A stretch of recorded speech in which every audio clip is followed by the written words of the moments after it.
উম্মে আইমান বলে, নবীজির বয়স মাত্র 8 বছর। আমার নবীজির দাদা যেদিন মারা গেল, আব্দুল মুত্তালিবের লাশটা নিয়ে যখন কবরস্থানে নিয়ে যাচ্ছে, উম্মে আইমান বলে আমি তাকে দেখি শিশু মুহাম্মদ লাশের কাটিয়ার পিছনে দৌড়াদৌড়ি করে, তার পিছনে পিছনে যা আর চিল্লা চিল্লি করে আওয়াজ করে করে কান্না করে।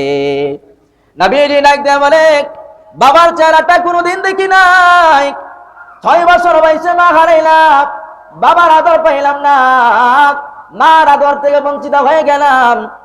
দাদা আমার শেষ সম্বল ছিল, দাদাটাও আমার কে ছেড়ে দুনিয়ার জমিন থেকে চলে গেছে। এই দুনিয়ার জমিনে আমার বাবা নাই, এই দুনিয়ার জমিনে আমার মা নাই, এই দুনিয়ার জমিনে আমার দাদাও নাই, এই দুনিয়ার জমিনে আমার আদর করার মতন আর কেউ নাই, আমাকে স্নেহ করার মতন আর কেউ নাই, আমাকে আপ্যায়ন করার মতন আর কেউ নাই, আমাকে লালন পালন করার মতন আর কেউ নাই। উম্মে আইমান বলে, আমি দেখি শিশু মুহাম্মদ আব্দুল মুত্তালিবের লাশের পিছনে পিছনে দৌড়ায়। আর এই কথাগুলি বলে বলে রাসূলুল্লাহ সাল্লাল্লাহু আলাইহি ওয়াসাল্লাম কান্না করে। নবীজির চাচা আবু তালেব নবীজি সাল্লাল্লাহু আলাইহি ওয়াসাল্লামকে জড়ায় ধরে আমার নবীজির কপালে চুমুকায়, আমার নবীজির গালে চুমুকায়, আর ডাক দেয়া বলে, মুহাম্মদ চিন্তা করিও না মুহাম্মদ, মা হারার ব্যথা আমি তোমাকে সে সান্ত্বনা দিতে পারবো না, বাবা হারার আপনার বাবার আদর থেকে বঞ্চিত অভাব পূরণ করতে পারবো না, দাদা হারার ব্যথা আমি তোমাকে পূরণ করতে পারবো না। তবে মুহাম্মদ আমি কসম করে বলি, যতদিন দুনিয়ার জমিনে আমি আবু তালেব জীবিত থাকবো রে, দুনিয়ার জমিনে কোনো ব্যক্তি তোমার বাঁকা চোখে কথা বলবে দূরের কথা, একটা ফুলের ঠোকা দেওয়ার সাহস পৃথিবীর কোনো ব্যক্তি পাইবে না। সুবহানাল্লাহ। ونعوذ بالله من شرور أنفسنا ومن سيئات أعمالنا، من يهده الله فلا مضل له ومن يضلله فلا هادي له، ونشهد أن لا إله إلا الله وحده لا شريك له، ونشهد أن سيدنا وسندنا وحبيبنا وحبيب قلوبنا ومولانا محمدا عبده ورسوله، أرسله بالحق بشيرا ونذيرا وداعيا إلى الله بإذنه وسراجا منيرا. أما بعد فأعوذ بالله من الشيطان الرجيم، بسم الله الرحمن الرحيم. إن الله وملائكته يصلون على النبي يا أيها الذين آمنوا صلوا عليه وسلموا تسليما. اللهم صل على محمد وعلى آل محمد كما صليت على إبراهيم وعلى آل إبراهيم إنك حميد مجيد. اللهم بارك على محمد وعلى آل محمد كما باركت على إبراهيم وعلى آل إبراهيم إنك حميد مجيد. بلغ العلا بكماله كشف الدجى بجماله حسنت جميع خصاله صلوا عليه وآله. حضرت بوذر غفاری حضرت بوذر غفاری خدمت خیر البشر خدمتوں میں زندگی بھر نہ بنایا اپنا گھر.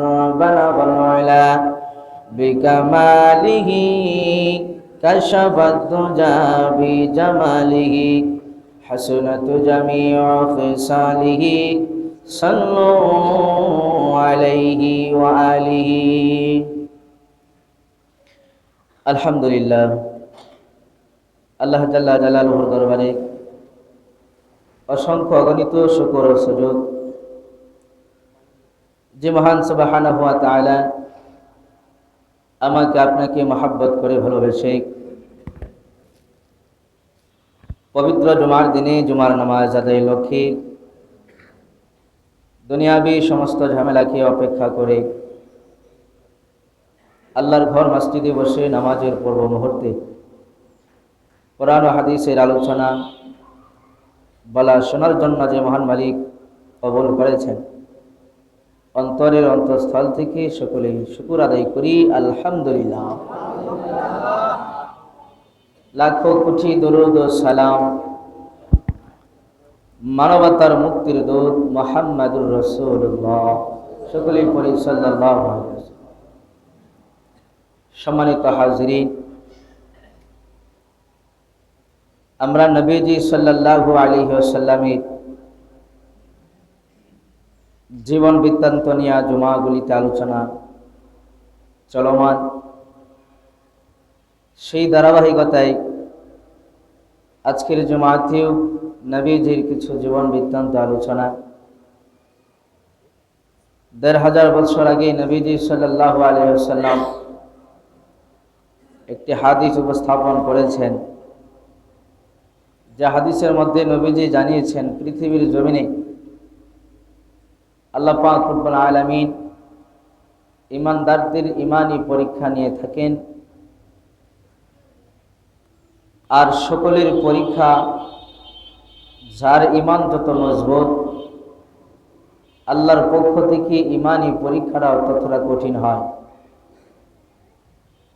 এই পৃথিবীর জমিনে সবচাইতে মজবুত ঈমানওয়ালারা হচ্ছেন নবীগণ। নবীরা হচ্ছে সবচেয়ে মজবুত ঈমানওয়ালা। তো সে হিসাবে নবীজির ঈমানি পরীক্ষা আল্লাহর পক্ষ থেকে সবচেয়ে কঠিনতম পরীক্ষা হয়েছে। নবীজি বলেছেন, আসাদুন নাসি বালাআন আম্বিয়া, মানুষদের মধ্যে সবচেয়ে কঠিনতম ঈমানি পরীক্ষা আল্লাহ নিয়েছেন নবীদের থেকে। নবীদের পরীক্ষা এত কঠিন ছিল, যেটা আমাদের সঙ্গে যদি আমাদের কাছ থেকে যদি এমন পরীক্ষা নিত তাহলে আমরা বাঁচতাম না, উপায় ছিল না। নবীদের মধ্যে আকায়ে নামদার তাজদারে মদিনা সাইয়্যিদুল মুরসালিন খাতামুন নবিয়্যিন মুহাম্মাদুর রাসূলুল্লাহ, আল্লাহ পাক ওনার কাছ থেকে কঠিনতম পরীক্ষা নিয়েছেন। আর আমার আপনার নবীর কঠিন পরীক্ষা শুরু হয়েছে মার গর্ভে থাকা অবস্থায়। আমরা জানি নবীজি যখন মার গর্ভে ছিলাম, নবীজির বাবা দুনিয়ার জমিন থেকে চলে গিয়েছেন। একজন সন্তানের সবচেয়ে কঠিনতম বিষয় হচ্ছে বাবাকে শেষ বিদায় করা। একজন বাবার সবচেয়ে কঠিনতম বিষয় হচ্ছে সন্তানকে বিদায় করা, সন্তানের লাশ কাঁধে নেওয়া। নবীজি সাল্লাল্লাহু আলাইহি ওয়াসাল্লাম সেই মার গর্ভে থাকা অবস্থায় বাপ হারিয়েছেন। দুনিয়াতে ভূমিষ্ঠ হওয়ার পর নবীজির বয়স যখন 6 বছর, নবীজির আম্মা জান হযরত আমেনা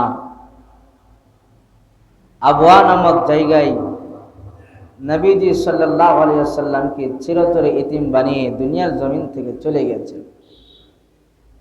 আমরা গত জুমাতে এই ব্যাপারে আলোচনা শুনেছি। নবীজি সাল্লাল্লাহু আলাইহি ওয়াসাল্লাম ওনার সঙ্গে এই সফরে 3 জন ছিল। নবীজি নিজে, ওনার আম্মা জান আমেনা এবং নবীজি সাল্লাল্লাহু আলাইহি ওয়াসাল্লামের পরিচর্যার জন্য খেদমতান খাদেম হিসাবে বাদী উম্মে আইমানকে নবীজির দাদা আব্দুল মুত্তালিব দিয়েছিলেন। এই 3 জন হচ্ছে ওনার সফরে লোক। ওনারা 3 জন যখন মক্কার দিকে রওনা দিয়েছে, মুহাদ্দিসিনে কেরাম যখন নবীজি সাল্লাল্লাহু আলাইহি ওয়াসাল্লাম উনি ওনার আম্মা জানের এই মৃত্যুর ইতিহাস মুহাদ্দিসিনে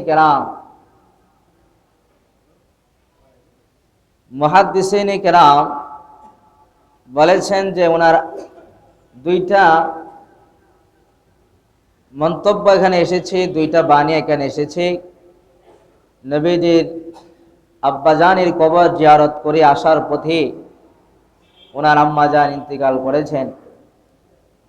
আবার কোন কোন মুহাদ্দিসিনে কেরাম বলেছেন নবীজিকে নিয়ে ওনার আম্মাজান নানার বাড়িতে গিয়েছিল, নবীজির নানার বাড়িতে মদিনায়।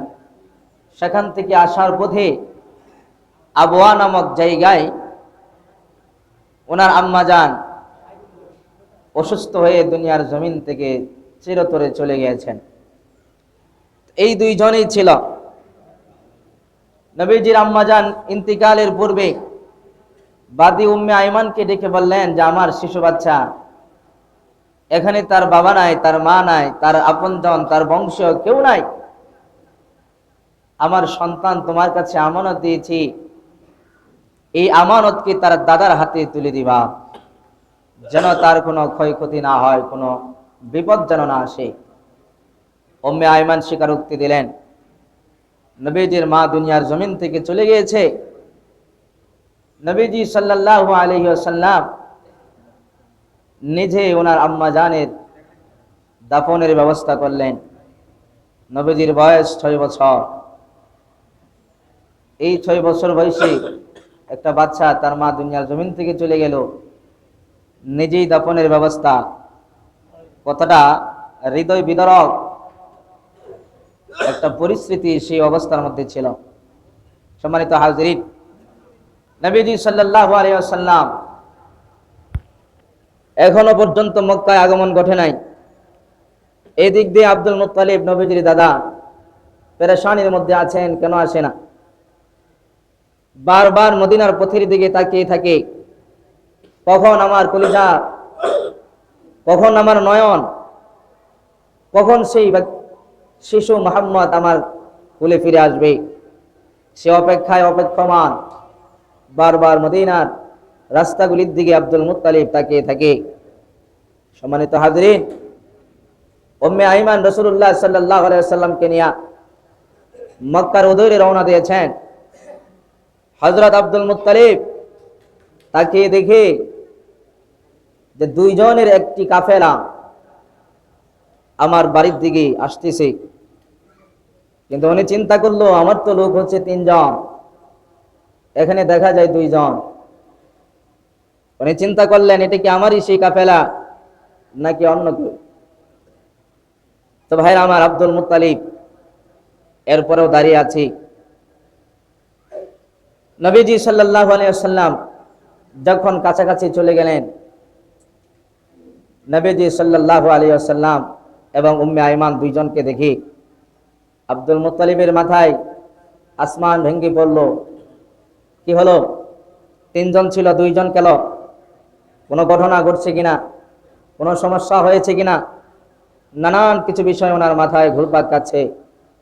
হযরত আব্দুল মুত্তালিব দাঁড়িয়ে আছে। কাছাকাছি যাওয়ার পরে নবীজি সাল্লাল্লাহু আলাইহি ওয়াসাল্লাম দাদা আব্দুল মুত্তালিবকে দেখে একটি দৌড় দিয়া হযরত আব্দুল মুত্তালিব ওনাকে জড়ায়া ধরে নবীজি সাল্লাল্লাহু আলাইহি ওয়াসাল্লাম কান্না করতে শুরু করে দিলেন। তো ভাইরা আমার, নবীজি সাল্লাল্লাহু আলাইহি ওয়াসাল্লাম ঘোড়া থেকে নেমে, আরোহণ থেকে নেমে হযরত আব্দুল মুত্তালিব নবীজির দাদা আব্দুল মুত্তালিবের দিকে নবীজি সাল্লাল্লাহু আলাইহি ওয়াসাল্লাম একটি দৌড় দিয়া আব্দুল মুত্তালিব নবীজির দাদা আব্দুল মুত্তালিবকে নবীজি জড়ায়া ধরে কান্না করতে শুরু করে দিলেন। আব্দুল মুত্তালিব ডাক দিয়া বলেন, তোমাদের কাফেলাতে লোকজন ছিল 3 জন, তোমরা 2 জন কেন? আমার বৌমা আমেনা কোথায়? আর কোনো সমস্যা হয়েছে কিনা, কোনো বিপদ হয়েছে কিনা, কোথায় তোমরা তাকে রেখে এসেছ? উম্মে আইমান ডাক দিয়া বলে, আব্দুল মুত্তালিব আপনার বৌমা আবু আনামত জায়গাতে আসার পরে অসুস্থ হইয়া দুনিয়ার জমিন থেকে চির বিদায় নিয়ে আপনার নাতিকে এতিম বানাইয়া চলে গেছে। আপনার নাতি মোহাম্মদকে এতিম করে আপনার বৌমা দুনিয়ার জমিন থেকে চির বিদায় নিয়ে চলে গেছে। আব্দুল মুত্তালিবের মাথায় যেন আসমান ভেঙে পড়ল, সবগুলি অন্ধকার হয়ে গেল। যে ছেলেটা কোনোদিন বাবার চেহারাটা দেখে না, মার গর্ভে আসার পরে বাবা হারাইছে, মাত্র 6টি বছর বয়স হয়েছে, তার মা চলে গেল। এই ছেলে নিয়া আমি কি করে তার মার আদরের পূর্ণতা দিব, কি করে তার বাবার আদরের পূর্ণতা দিব, এই একটা টেনশন আব্দুল মুত্তালিবের মাথায় চলে আসে। তো আমার ভাইয়েরা, আব্দুল মুত্তালিব নবীজি সাল্লাল্লাহু আলাইহি ওয়াসাল্লামকে জড়ায়া ধরে আব্দুল মুত্তালিব কান্না করতেছে। হযরতে আব্দুল মুত্তালিব নবীজি সাল্লাল্লাহু আলাইহি ওয়াসাল্লামকে জড়ায়া ধরে কান্না করে নবীজির গালে চুমুকায়, নবীজির কপালে চুমুকায়। যদিও আব্দুল মুত্তালিব নবীজির গালে চুমুকায়, নবীজির কপালে চুমুকায়, কিন্তু আব্দুল মুত্তালিবের চোখ বেয়ে বেয়ে গাল বেয়ে বেয়ে পানি ঝরঝর করে পড়তেছে। আব্দুল মুত্তালিব ডাকতে বলেন, হে আমার কলিজার সন্তান, যদিও তোমার বাবার চেহারাটা জীবনে কোনোদিন তুমি দেখো নাই, যদিও তোমার বাবার আদর থেকে তুমি বঞ্চিত হয়েছ, তোমার মা দুনিয়ার জমিন থেকে চলে গেল, তোমার মার আদর আর কোনোদিন পাইবা না। ও সন্তান কলিজার টুকরা, আমি বিশ্বাস নিয়ে বলতে পারি, যতদিন আমি আব্দুল মুত্তালিব দুনিয়ার জমিনে জীবিত থাকবো, ততদিন পর্যন্ত তোমার মার আদর বাবার আদর দেওয়ার চেষ্টা আমি আব্দুল মুত্তালিব করে যাব। সুবহানাল্লাহ। যতদিন আমি থাকবো ততদিন আমি সেই পূর্ণতা অভাব পূরণ করার চেষ্টা করে যাব। সিরাতের কিতাবের মধ্যে এসেছে আব্দুল মুত্তালিব নবীজি সাল্লাল্লাহু আলাইহি ওয়াসাল্লামকে এত ভালোবাসতেন, নিজের সন্তানদেরকে কোনোদিন এত আদর যত্ন করতেন না। সিরাতের কিতাবের মধ্যে এসেছে ওই সময় আব্দুল মুত্তালিব একজন সম্ভ্রান্ত ব্যক্তি ছিলেন। তার সম্মানার্থে কাবার ওদরে একটি আলিশান বিছানা বিছানো হতো। যেই আলিশান বিছানাতে আব্দুল মুত্তালিব ছাড়া দ্বিতীয় আর কেউ বসার কোনো অনুমতি ছিল না। এমনকি আব্দুল মুত্তালিবের সন্তান যে ছিল, সেই সন্তানরাও সেই বিছানায় বসতে পারত না, তার কিনারায় তাদের বসতে হতো। আমার নবীজিকে এতটা ভালোবাসতেন আব্দুল মুত্তালিব। সিরাতের কিতাবের মধ্যে এসেছে একদিন আব্দুল মুত্তালিব নবীজির দাদা সেই আলিশান বিছানাতে বসা। এমন সময় নবীজি সাল্লাল্লাহু আলাইহি ওয়াসাল্লাম সেই আলিশান বিছানার মাঝখানে যায় আব্দুল মুত্তালিবের সঙ্গে যখন বসতে, দামি বিছানা, সন্তানরাই বসতে পারে না, সেই দিক চিন্তা করে আব্দুল মুত্তালিবের এক সন্তান সেই বিছানার থেকে বের করার জন্য নবীজির হাত ধরে টান দিছে। আব্দুল মুত্তালিব বলে, আমার এই কলিজার সন্তানকে আমার এই বিছানার থেকে নিচে নামাবা না। আমার এই বিছানা যতটা দামি, আমার এই বিছানা যত মূল্য, তার চাইতে কোটি গুণ বেশি মূল্য এই শিশু বাচ্চার ভালোবাসা আমার কলিজার মধ্যে। জোরে কন্যা সুবহানাল্লাহ। আব্দুল মুত্তালিব নবীজি সাল্লাল্লাহু আলাইহি ওয়াসাল্লামকে এত ভালোবাসা দিয়েছেন, এত মহব্বত দিয়েছেন, যেটা পৃথিবীর আর কেউ দিতে পারবে না।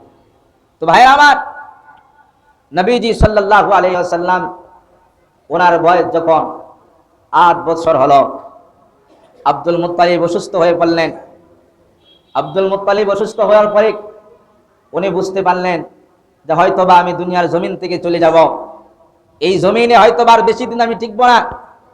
আব্দুল মুত্তালিব বিষয়টা বুঝতে পেরে ওনার সকল সন্তানদেরকে ডেকে এনে তাদেরকে নসিহত করল, আমি যদি মারা যাই, আমার মারা যাওয়ার পরবর্তী সময়ে তোমরা আমার এই কলিজার সন্তানকে কেউ কষ্ট দিবা না, এবং তাকে যেন কেউ কষ্ট দিতে না পারে সেই ব্যাপারে তোমাদের সুদৃষ্টি কামনা করছি। বিশেষ করে নবীজির চাচা আবু তালিব নবীজির চাচা আবু তালিবের কাছে হাত ধরে আব্দুল মুত্তালিব বললেন, আমি আমার এই শিশু সন্তান মুহাম্মদকে তোমার কাছে আমানত দিয়ে যাচ্ছি। তুমি আমার এই শিশু সন্তান মুহাম্মদের আমানতের খেয়ানত কখনো করবে না, আমার এই শিশু সন্তান মুহাম্মদের দেখাশোনার মধ্যে কোনোদিন কমতি করবে না, তাকে সর্বোচ্চ ভালোবাসা দিয়া তাকে লালন পালন করবে, তাকে দেখাশোনা করবে। ভাইয়া দোস্ত বুজুর্গ, নবীজি সাল্লাল্লাহু আলাইহি ওয়াসাল্লামের দাদা আব্দুল মুত্তালিব দুনিয়ার জমিন থেকে চিরবিদায় নিয়ে চলে গেল। এবার চিন্তা করে দেখুন, মার পেটে থাকা অবস্থায় বাপ হারাইছে, 6 বছর বয়সে মা হারাইছে। শেষ জায়গা ছিল দাদার কোল, দাদার আদর, দাদার ভালোবাসা। আমরা দুনিয়ার জমিনে দেখি, যদি বাবা যদি মারা যা, মা যদি মারা যা, তাহলে এই শিশু বাচ্চার দায়ভার দেখাশোনার দায়িত্ব দাদা দাদি নিয়ে নেয়।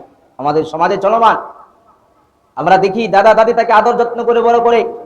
চোখের সামনে কত সন্তানকে দেখেছি, দাদা দাদি সব কিছু দেখাশোনা করে বাচ্চাকে লালন পালন করে বড় বানাইছে। আব্দুল মুত্তালিব দুনিয়ার জমিন থেকে চলে গেল। নবীজির শেষ জায়গাটা এটা ছিল, সেটাও খালি হয়ে গেল। নবীজির এখন দুনিয়াতে না আছে বাবা, না আছে মা, না আছে দাদা। এবার চিন্তা করেন, নবীজির মনের ভিতরে কত বড় একটা ধাক্কা লেগেছে, কত বড় একটা ধাক্কা লেগেছে। তো ভাইরা আমার, নবীজি সাল্লাল্লাহু আলাইহি ওয়াসাল্লাম দাদা যখন দুনিয়ার জমিন থেকে চলে গেল, নবীজি সাল্লাল্লাহু আলাইহি ওয়াসাল্লাম এত ব্যথায় ব্যথিত হলেন। নবীজি সাল্লাল্লাহু আলাইহি ওয়াসাল্লাম এমন ভাবে কান্না করতে লাগলেন। উম্মে আইমান বলে, নবীজির বয়স মাত্র 8 বছর। আমার নবীজির দাদা যেদিন মারা গেল, আব্দুল মুত্তালিবের লাশটা নিয়ে যখন কবরস্থানে নিয়ে যাচ্ছে, উম্মে আইমান বলে আমি তাকে দেখি শিশু মুহাম্মদ লাশের কাটিয়ার পিছনে দৌড়াদৌড়ি করে, তার পিছনে পিছনে যা আর চিল্লা চিল্লি করে আওয়াজ করে করে কান্না করে। নবীজি ডাক দিয়ে বলে, বাবার চেহারাটা কোনোদিন দেখি নাই, 6 বছর বয়সে মা হারাইলাম, বাবার আদর পাইলাম না, মার আদর থেকে বঞ্চিত হয়ে গেলাম। দাদা আমার শেষ সম্বল ছিল, দাদাটাও আমার কে ছেড়ে দুনিয়ার জমিন থেকে চলে গেছে। এই দুনিয়ার জমিনে আমার বাবা নাই, এই দুনিয়ার জমিনে আমার মা নাই, এই দুনিয়ার জমিনে আমার দাদাও নাই, এই দুনিয়ার জমিনে আমার আদর করার মতন আর কেউ নাই, আমাকে স্নেহ করার মতন আর কেউ নাই, আমাকে আপ্যায়ন করার মতন আর কেউ নাই, আমাকে লালন পালন করার মতন আর কেউ নাই। উম্মে আইমান বলে, আমি দেখি শিশু মুহাম্মদ আব্দুল মুত্তালিবের লাশের পিছনে পিছনে দৌড়ায়। আর এই কথাগুলি বলে বলে রাসূলুল্লাহ সাল্লাল্লাহু আলাইহি ওয়াসাল্লাম কান্না করে। নবীজির চাচা আবু তালেব নবীজি সাল্লাল্লাহু আলাইহি ওয়াসাল্লামকে জড়ায় ধরে আমার নবীজির কপালে চুমুকায়, আমার নবীজির গালে চুমুকায়, আর ডাক দেয়া বলে, মুহাম্মদ চিন্তা করিও না মুহাম্মদ, মা হারার ব্যথা আমি তোমাকে সে সান্ত্বনা দিতে পারবো না, বাবা হারার আপনার বাবার আদর থেকে বঞ্চিত অভাব পূরণ করতে পারবো না, দাদা হারার ব্যথা আমি তোমাকে পূরণ করতে পারবো না। তবে মুহাম্মদ আমি কসম করে বলি, যতদিন দুনিয়ার জমিনে আমি আবু তালেব জীবিত থাকবো রে, দুনিয়ার জমিনে কোনো ব্যক্তি তোমারে বাঁকা চোখে কথা বলবে দূরের কথা, একটা ফুলের ঠোকা দেওয়ার সাহস পৃথিবীর কোনো ব্যক্তি পাইবে না। সুবহানাল্লাহ। তোমাকে ফুলের থোড়া দিয়ে আঘাত করবে দূরের কথা, গালি দিবে দূরের কথা, ভালোভাবে বাঁকা চোখে কথা বলার সাহস পৃথিবীতে কেউ থাকবে না। আবু তালেব যতদিন পর্যন্ত দুনিয়ার জমিনে ছিল, কোনোদিন কোনো ব্যক্তি রাসূলকে বাঁকা চোখে কথা বলার সাহস দুঃসাহস কেউ দেখাইতে পারে নাই। সুবহানাল্লাহ। আমার ভাইরা, নবীজি সাল্লাল্লাহু আলাইহি ওয়াসাল্লামের ঈমানি পরীক্ষা সেই আগের থেকেই শুরু হয়েছে। আগেই বলেছি, নবীজি বলেছেন পৃথিবীর জমিনে সবচাইতে কঠিনতম পরীক্ষা আল্লাহ পাক সর্বপ্রথম আপনার কি বলে মানুষদের মধ্যে নবীদের কাছ থেকে নেওয়া হয়। আজকে দুনিয়ার জমিনে দেখবেন, যারা সৎ আছে, যারা হকপন্থী আছে, যারা যতটুকু ঈমান মজবুত আছে, দেখবেন তারা নির্যাতিত বেশি হয়, তারা নিপীড়িত বেশি হয়, তারা অত্যাচারিত বেশি হয়। যেটা বলেন ঠিক কিনা? যুগে যুগে এইভাবে হয়ে আসছে। যারা দেশপ্রেমিক, যারা দেশের জন্য লড়াই করে, যারা দেশের জন্য কথা বলে, যারা দেশের জন্য ঘাম জড়ায়, যারা দেশের জন্য রক্ত জড়ায়, তারাই যুগে যুগে টিকতে পারে না। তাদেরকে শকুনরা তাদের কুদৃষ্টি দিয়া তাদেরকে হত্যা করে, দেশদ্রোহিতার পরিচয় দেয়, দেশপ্রেমিকদেরকে হত্যা করে জমিন থেকে বিতাড়িত করে, জমিন থেকে বিদায় করে দেয়। এর দ্বারা তারা মনে মনে ভাবে যে দেশপ্রেমিকদেরকে হত্যা করলে এই দেশ রক্ষা করার পৃথিবীতে জমিনে আর কেউ থাকবে না, কেউ জন্ম হবে না। খোদার কসম, যুগে যুগে আল্লাহ পাক এমন ব্যক্তিদেরকে দাঁড় করিয়ে দেন যারা ইসলামের জন্য এককভাবে নয়, হাজারবার যদি জীবন দিতে হয় তারা হাজারটা বার জীবন দিয়ে দেয়। দেশের জন্য যদি জীবন দিতে হয় একবার নয় শত শতবার জীবন দিতে হলেও তারা জীবন দিতে প্রস্তুত হয়ে যায়, যেটা প্রমাণ আমাদের কাছ থেকে বর্তমানে প্রমাণ দেখা গেছে। উসমান হাদি, জুড়ে বলতে হবে ঠিক কিনা? উসমান হাদিকে দুনিয়ার জমিন থেকে বিদায় করা হয়েছে। আমরা ইতিমধ্যে জেনেছি যারা উসমান হাদির মাথায় গুলি করেছে এরা দেশপ্রেমিক নয়, উসমান হাদিরাই হচ্ছে দেশপ্রেমিক। এরা দেশের জন্য কথা বলতে যাইয়া মাথায় গুলি খেতে হয়েছে, এরা দেশ রক্ষার কথা বলতে যাইয়া মাথায় গুলি খেতে হয়েছে। যারা গুলি করেছে এরা দেশদ্রোহী, এরা দেশের শত্রু, এরা স্বাধীনতার শত্রু। বাংলার প্রতিটা ইঞ্চিতে দেশদ্রোহী যারা আছে এদেরকে খুঁজে খুঁজে বের করে বাংলার জমিন থেকে বিতাড়িত করতে হবে। এটা সময়ের দাবি, বলতে হবে ঠিক কিনা? এদেরকে খুঁজে খুঁজে বের করে আগে জনগণ শাস্তি দিতে হবে, তারপরে পুলিশের হাতে ধরায় দেন। আবার আইন নিজের হাতে তুলে নেওয়া যাবে না। এদেরকে মোটামুটি কিছু দিয়া, পারিশন কিছু দিয়া এদেরকে আইনের হাতে তুলে দিন। এরা দেশদ্রোহী।